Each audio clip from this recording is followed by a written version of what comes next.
तो मेरे प्यारे प्यारे बच्चों, सुप्रभात। मेरे प्यारे बच्चों, सुप्रभात। आज हम पढ़ेंगे रसों के खान, जिसको कहा जाता है रस खान।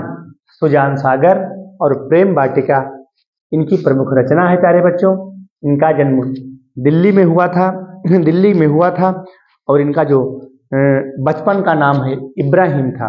प्यारे बच्चों ध्यान दीजिएगा, सब लोग जुड़ जाइए। और आज हम पढ़ेंगे रस खान का सवैया। प्यारे बच्चों, रस खान का सवैया आज हम आपको पढ़ाएंगे। और ये रस खान बहुत ही सुंदर नाम है। इनको कहा, इनका जो बचपन का नाम था इब्राहिम। ये रसों के खान है, ऐसा माना जाता है कि रसों के खान है।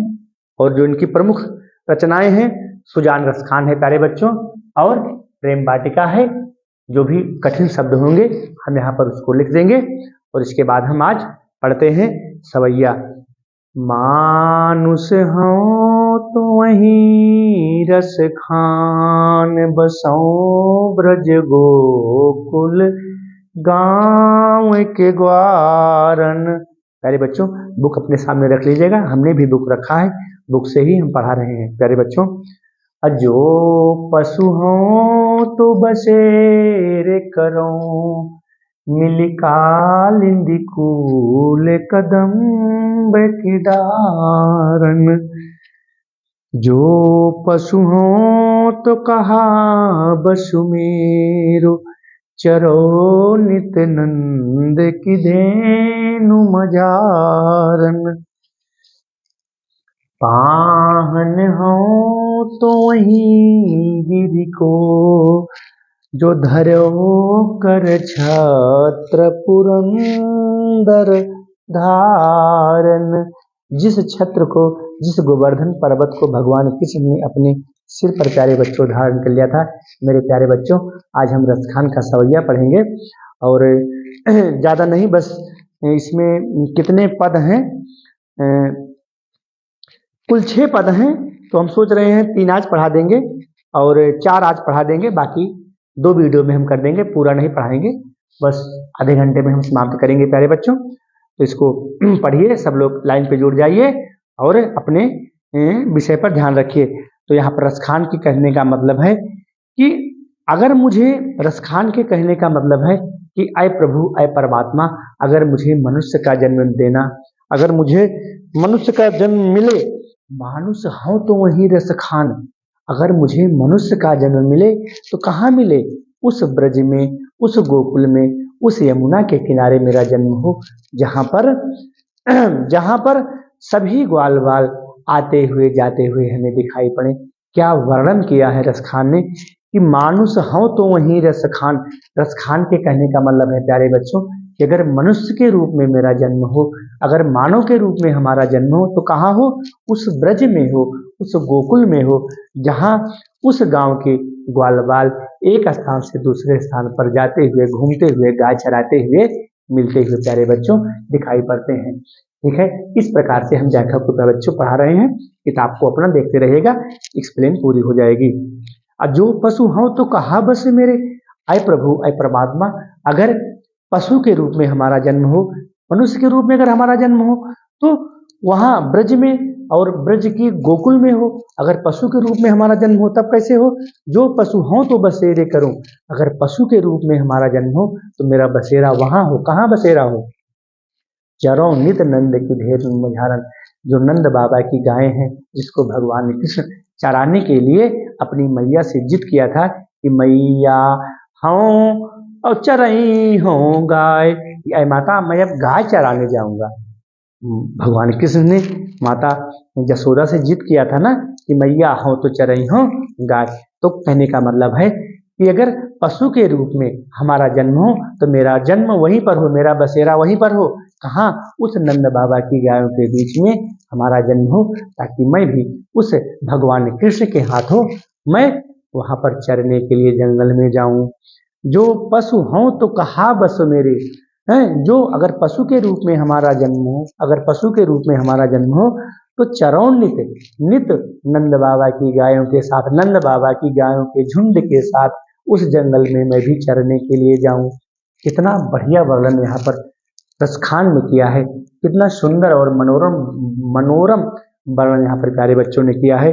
तीसरी लाइन है कि पाहन हो तो वहीं गिर गो। पाहन माने होता है प्यारे बच्चों पत्थर। पाहन नोट कर लीजिएगा। पाहन पाहन माने होता है प्यारे बच्चों पत्थर। पाहन हो तो वहीं गिर को, और गिर माने होता है पहाड़। गिर माने होता है पहाड़। पहाड़ जिसको हम कहते हैं पहाड़ या फिर पर्वत भी बोल सकते हैं, जो बहुत ऊंचे ऊंचे होते हैं। जैसे अगर वहां जाते हो, मैहर जाते हो, विंध्याचल जाते हो, तो बड़े बड़े पहाड़ पर्वत आपको दिखाई पड़ते हैं। जो भी बच्चे गए होंगे या जो भी बच्चे हमारे मिर्जापुर के होंगे या मैहर साइड के बच्चे पढ़ रहे हैं, उनको यह चीजें देखने को काफी मिलती हैं। तो पाहन हो तो वहीं गिर को, अगर पत्थर के रूप में हमारा जन्म हो तो फिर उस गोवर्धन पर्वत पर हो, जिस गोवर्धन पर्वत को भगवान कृष्ण ने अपने हाथों से उठाया था। अरे पाहन हो तो वहीं गिर को, जो धर्यो कर छत्र पुरंदर धारण। जिस गोवर्धन पर्वत को भगवान कृष्ण ने अपने सिर पर धारण किया था। यहाँ पर कवि के कहने का मतलब है कि अगर पाहन के रूप में हमारा जन्म देना, पत्थर के रूप में हमारा जन्म देना, तो उस पहाड़ पे देना जिस गोवर्धन पर्वत को भगवान कृष्ण ने अपने उस गोवर्धन पर्वत को अपने छत्र पर धारण किया था, अपने अपने सिर पर धारण कर लिया था। और अंतिम लाइन है प्यारे बच्चों कि जो खग हो तो बसेर करो। अगर खग माने पक्षी होता है खग माने हे खग मृग हे मधुकर श्रेणी, तुम देखी सीता मृग। खग माने होता है पक्षी। अगर पक्षी के रूप में हमारा जन्म हो तो कहाँ पर हो? जो खग हो तो बसेरे करो। अगर पक्षी के रूप में हमारा जन्म हो तो मेरा बसेरा वहीं पर हो। कहाँ? नील कालिंदी कूल कदम्ब किदार। कालिंदी कहा गया है यमुना जी को। कालिंदी कालिंदी प्यारे बच्चों किसको कहा गया है? कालिंदी कहा गया है यमुना जी को। कालिंदी कहा गया है किसको प्यारे बच्चों? यमुना जी को कहा गया, यमुना। अब कूल माने होता है किनारा। कूल माने क्या होता है? किनारा। इसको नोट कर लीजिएगा, इसी से व्याख्या कर पाओगे अच्छे से। कूल माने होता है किनारा और कालिंदी माने होता है, क्योंकि यमुना जी काली है ना, इसीलिए कालिंदी भी कहा गया है। उनका जो जल है बिल्कुल गंगा जी की तरह स्वच्छ नहीं है, वो बिल्कुल नीले रूप में, काले रूप में, नीले रूप में मानचले के दिखाई पड़ता है। तो जो खग हो तो बसेरे करो। अगर पक्षी के रूप में हमारा जन्म हो तो मेरा बसेरा वहीं पर हो। कहाँ? उसी कालिंदी के किनारे, उसी यमुना के किनारे पर, जहाँ पर वह वृक्ष बिल्कुल उस किनारे पर लहराते हुए, झूमते हुए, बिल्कुल कूल कदम्ब की डारण। कालिंदी कूल, कूल माने किनारा, जो कदम्ब के वृक्ष हैं, क्योंकि कदम्ब के सुंदर सुंदर वृक्ष उस यमुना के किनारे पर लहराते हुए, झूमते हुए जिस प्रकार से सुंदर और सुशोभित हो रहे हैं। अय प्रभु, अय परमात्मा, अय परब्रह्म परमेश्वर, अगर पक्षी के रूप में हमारा जन्म देना तो कहाँ देना? वहीं पर ब्रज में, उसी गोकुल में, उस यमुना के किनारे पर अगर हमारा जन्म दे दोगे तो मैं उसी कदम्ब की डाल पे बैठ करके, यमुना जी के किनारे बैठ करके सभी ब्रजवासियों का, सभी का मैं आनंद ग्रहण करूंगा और सुखानुभूति करूंगा। और दूसरा हमारा छंद है प्यारे बच्चों, आज गई हुति भोर ही हूँ, रस खान रही वही नंद के भाव नहीं। आज गई हुति भोर भी, जैसे ही सुबह के समय, भोर का मतलब होता है सुबह के समय, जो 4:30 से 5 के बीच का समय होता है वह भोर का समय होता है प्यारे बच्चों। जो इस समय जो टाइम चल रहा है, बहुत ही अच्छा समय चल रहा है प्यारे बच्चों परीक्षा की तैयारी के लिए। तो आज गई हुति भोर ही हूँ, रसखान जी यहाँ कह रहे हैं कि आज जैसे ही मैं नंद बाबा के दरवाजे पर सुबह के समय गई, गोपिकाओं, यहाँ गोपिकाओं के कहने का मतलब है कि जैसे ही आज मैं नंद बाबा के दरवाजे सुबह के समय गई, क्या हुआ? बाकी जियो जुग लाख करो, करोड़ों लाखों साल तक वह कन्हैया आपका जीवित रहे, भगवान कृष्ण आप करोड़ों लाखों वर्ष तक जीवित रहे। जसोमति को सुख जात कहो नहीं। उस जसोदा मैया को, उस यशोदा मैया को लाखों करोड़ों साल तक जीवित रहे, जिसने ऐसे भगवान कृष्ण को सजा रही हैं, संवार रही हैं और उनको जीवन यापन उनका कर रही हैं, उनको पाल रही हैं, पोस रही हैं। तेल लगाई लगाई के अंजन भगवान कृष्ण के ऊपर तेल लगाती हैं और उबटन लगाती हैं। गोपिकाएं कह रही हैं कि गोपिकाओं के कहने का मतलब है कि आज मैं जैसे ही सुबह 5 बजे 5:30 बजे के आसपास नंद बाबा के दरवाजे पर गई तो वहां पर जसोदा माता भगवान कृष्ण को, जो कि लाखों करोड़ों साल तक जसोदा माता जीवित रहे, क्या कर रही हैं? लाखों जियो जुग लाख करोड़, वह जसोदा मैया लाखों करोड़ों साल तक जीवित रहे। क्यों रहे? क्योंकि जसोमति को सुख जात कहें। जसोदा मैया भी उस भगवान कृष्ण के प्रेम को, उस बालपन के सुख का आनंद ले रही हैं। यशोदा माता भी तो, कि जो बच्चा छोटा होता है 1.5 साल 2 साल का, तो उसका जो वात्सल्य भाव होता है वो अलग ही होता है, वो माता पिता की ममता ही अलग होती है प्यारे बच्चों। तो जसोमति को सुख जात कहो, यानी कि जसोदा मैया को भी बहुत ही सुख की अनुभूति हो रही है। और उस सुबह के समय क्या करती हैं जसोदा माता? तेल लगाती हैं, उबटन लगाती हैं और बच्चों के यहाँ पर काजल लगाती हैं और यहाँ पर ऐसे तिलक लगा दिया जाता है कि बच्चे को टोना टापर ना लगे। जब माताएं, जो छोटे छोटे बच्चे नहीं होते हैं 1 साल 1.5 साल 2 साल के, जब उनको तेल लगाती हैं, उबटन लगाती हैं, काजल लगाती हैं और यहाँ पर एक टिक्का लगा देती हैं, उस टिक्का के लगाने का मतलब है कि हमारे बच्चों पर अन्य महिलाओं की नजर ना लगे, टोना ना लगे। ठीक है, तो वही है कि तेल लगाई लगाई के अंजन भौहें बनाई बनाए ढिठौने। ढिठौने के मतलब होता है कि कोई जादू टोना हमारे कन्हैया के ऊपर ना लगे। उसी प्रकार यहाँ पर एक टिक्का लगा देते हैं। टिक्का लगाने का अर्थ यही है कि भगवान कृष्ण को कोई भी जादू टोना टापर ऐसी चीजें ना लगे। डारी हमेलन हार निहारत, हमेलन डारी हमेलन, और जो गले में भगवान कृष्ण के वो हार डाल देती हैं तो उसको वह हार इतना सुंदर और सुशोभित लग रहा है प्यारे बच्चों, उसको बार बार निहारती हैं और भगवान कृष्ण को चिचकारती हैं यशोदा माता। डारी हमेलन हार निहारत, वह उस हार को जो भगवान कृष्ण के गले में यशोदा माता जब डाल देती हैं तो वह हार इतना सुंदर और सुशोभित लगती है प्यारे बच्चों कि उसको बार बार देखती हैं, चुचकारती हैं और भगवान कृष्ण को अपने गले से माता यशोदा लगा लेती हैं। तीसरे पर हम आते हैं प्यारे बच्चों। धूरी भरे अति शोभित श्यामजू, श्यामजू कहा गया है भगवान कन्हैया को, भगवान कृष्ण को। धूरी भरे, भगवान कृष्ण मुश्किल से 1.5 या 2 साल के हैं, अभी घुटनों के बल चल रहे हैं, बिल्कुल धूल से सन गए। अभी वहां माता जी ने, यशोदा मैया ने उनको तेल लगाया, उबटन लगाया और काजल लगाया और यहाँ पर ढिठौना बना दिया। अब जब भगवान कृष्ण घुटनों के बल बिल्कुल चलते हुए दिखाई पड़ रहे हैं तो क्या कर रहे हैं कि धूल से सन गए।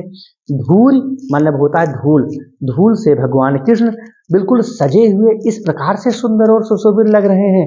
शोभित माने सुशोभित लगना, सुंदर लगना। श्यामजू कहा गया भगवान कृष्ण को, श्यामजू। अब यहाँ लिख देते हैं प्यारे बच्चों, श्यामजू। श्यामजू भी इनका नाम है। क्या नाम है भगवान श्यामजू कहा गया है।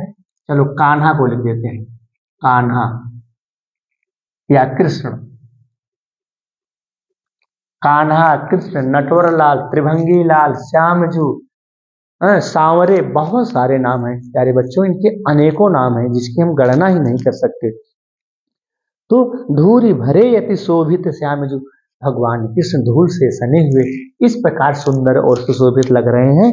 तैसी बनी सिर सुंदर चोटी, और यहाँ पर माताएं ऐसी छोटी सी चोटी बना करके उसमें लगा देती है ना, इतना बड़ा पलो लगा दिया जाता है, कपड़े का गोल गोल होता है, उसको लगा देती हैं तो बच्चे और सुंदर और सुशोभित लगते हैं।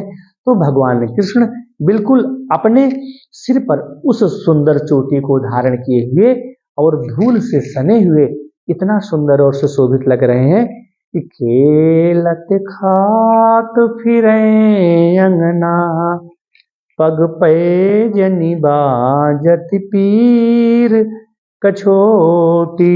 भगवान कृष्ण अंगना में खेलते खाते हुए, और कछोटी माने होता है जो पीला पीला वस्त्र होता है ना, यहाँ पर एक कमर के नीचे उसको धारण किए हुए इस प्रकार से इतना सुंदर और सुशोभित लग रहे हैं प्यारे बच्चों। खेलत खात फिरे अंगना, भगवान कृष्ण घुटनों के बल चलते हुए उस पीले पीले कमर के नीचे वस्त्र को धारण किए हुए इस प्रकार से सुंदर और सुशोभित लग रहे हैं। क्या कैसे लग रहे हैं कि आ छवि को रस खान विलोकति। रसखान जी कहना चाहते हैं, रसखान विलोकत माने होता है देखना। रसखान ऐसी सुंदर मनोहर मूर्त को देख करके हैं अवारत काम कला निधि कोटि हैं अपने सारे कार्यों को भूल जाते हैं। वारत काम कला, जो इस प्रकार की भगवान कृष्ण की कला है, जो 64 कलाएं से भगवान कृष्ण युक्त थे, इस कला को देख करके वारत काम कला निधि खोटी, जो निधि, क्योंकि वो इस कलाओं के सागर हैं। कलाओं के निधि माने होता है सागर। वो भगवान कृष्ण कलाओं के, वैसे भी बहुत कला करते थे भगवान कृष्ण। कितनी कलाएं, जैसे जैसे बड़े होते चले गए वो कलाओं में प्रवीण होते चले गए। तो वारत काम कला निधि कोटि, यानी कि भगवान कृष्ण कलाओं में पारंगत हैं, कलाओं में पारंगत हैं। काग के भाग बड़े सजनी, काग माने होता है कौआ। काग के भाग बड़े सजनी हरि हाथ से ले गयो माखन रोटी। कहने का मतलब है उस काले कौवे का भी बहुत बड़ा भाग्य, बहुत बड़ी किस्मत है, जो कि भगवान कृष्ण घुटनों के बल चलते हुए तेल से लगी हुई रोटी को खा रहे थे और कौवा छप्पर पर बैठा था और वहां से देखा कि भगवान कृष्ण छोटे हैं। वैसे भी कौवा बहुत ढीठ होते हैं, जो छोटे बच्चे होते हैं, आज भी अगर रोटी हाथ में लिए रहते हैं तो वहां से उतरेगा और लेकर के अपना चला गया। तो वही यहाँ पर रसखान ने लिखा, क्या लिखा कि काग के भाग बड़े सजनी, अय सजनी, अय भगवान, अय परब्रह्म परमेश्वर, उस काग का, उस कौवे का भी बहुत बड़ा भाग्य, बहुत बड़ी किस्मत है। क्या किस्मत है? क्योंकि उसने भगवान कृष्ण के हाथों से रोटी को छीन लिया। जिस रोटी को भगवान कृष्ण खा रहे थे, जिस अन्न को, जिस रोटी को भगवान कृष्ण खा रहे थे, हरि हाथ से ले गए वो माखन रोटी। हरि माने भगवान, हाथ से जिस माखन और रोटी से सजी हुई रोटी को भगवान कृष्ण खा रहे थे, उस रोटी को उस काले कौवे ने छीन करके लेकर के चला गया। तो उस कौवे की बहुत बड़ी किस्मत है, बहुत बड़ा भाग्य है। किस प्रकार से यहाँ पर रसखान ने लिखा है कि काग के भाग बड़े सजनी, काग, काग के भाग बड़े सजनी हरि हाथ से ले गयो माखन रोटी। उस माखन से लगी हुई रोटी को उस कौवे ने भगवान कृष्ण के हाथों से छीन लिया और लेकर के चंपट हो गया, भग गया। अगला है प्यारे बच्चों चार है, बस एक और पढ़ाएंगे, बस लास्ट हम पद पढ़ा रहे हैं प्यारे बच्चों। जा तिन ते वह नंद कछोरा, या बन धेनु चराई गए हैं। अब भगवान कृष्ण थोड़ा सा बड़े हो गए हैं प्यारे बच्चों, लगभग 7 साल के हो गए, 6 से 7 वर्ष के हो गए हैं। यहाँ पर रसखान जी लिख रहे हैं कि जिस दिन से वह नंद का छोरा, नंद बाबा कहा गया है उनको, नंद बाबा को, जिसके घर में भगवान कृष्ण रह रहे थे, नंद बाबा उन्हीं को कहा गया। जिस दिन से वह नंद का छोरा, पहले छोरा बोल चला था, छोरा ये थोड़ा सा भोजपुरी भाषा है, छोरा है। जिस दिन से वह नंद का छोरा, भगवान कृष्ण को कहा गया छोरा, या बन धेनु चराई गए हैं, और वो बांसुरी को बजा करके अपनी बांसुरी को सुंदर बांसुरी की धुन से उन गायों को लेकर के अपना जंगल में निकल जाते थे, और गायें उस बांसुरी की धुन को सुन करके भी भगवान के करीब आ जाती थी। जिस दिन से वह नंद का छोरा है अपनी या बन धेनु चराई गए हैं, जिस वन में उन गायों को चराने के लिए गया है, मोहन तानन गोधन गावत है। मोहन यहाँ भगवान कृष्ण को कहा, मोहन तानन, और तान लगाते हैं, क्या तान लगाते हैं? गोधन गावत, उन गायों, गोधन मतलब गायों के बीच में गाते हुए भगवान कृष्ण इस प्रकार से सुंदर और सुशोभित लग रहे हैं। बेनु बजाई रिझाई गए हैं, और अपनी बांसुरी को, बेन को बजाते हुए सभी गायों को रिझाए रहते हैं। कहने का मतलब है प्यारे बच्चों कि मोहन तानन, भगवान कृष्ण, मोहन माने भगवान कृष्ण कहा गया है, मोहन, अब इनको यहाँ मोहन भी कहा गया, मोहन भी कहा गया है, ये मोहन भी कहा गया, मोहन। मोहन तानन गोधन, गो का मतलब होता है गायों के बीच में, गोधन, गोधन, गोधन का मतलब होता है गायों के बीच में, गायों के गायों के गायों के बीच में भगवान कृष्ण बिल्कुल अपनी बांसुरी के साथ इस प्रकार सुंदर और सुशोभित लग रहे हैं। मोहन तानन्य गोधन्य गावत बेनु बजाई रिझाई गए हैं, यानी कि अपनी बांसुरी को बजा करके उन गायों को भगवान कृष्ण रिझाए रहते हैं, यानी कि अपने बस में ये रहते हैं। और वा दिन सो कछु टोना सो कय रस खान हिये में समाई गए हैं।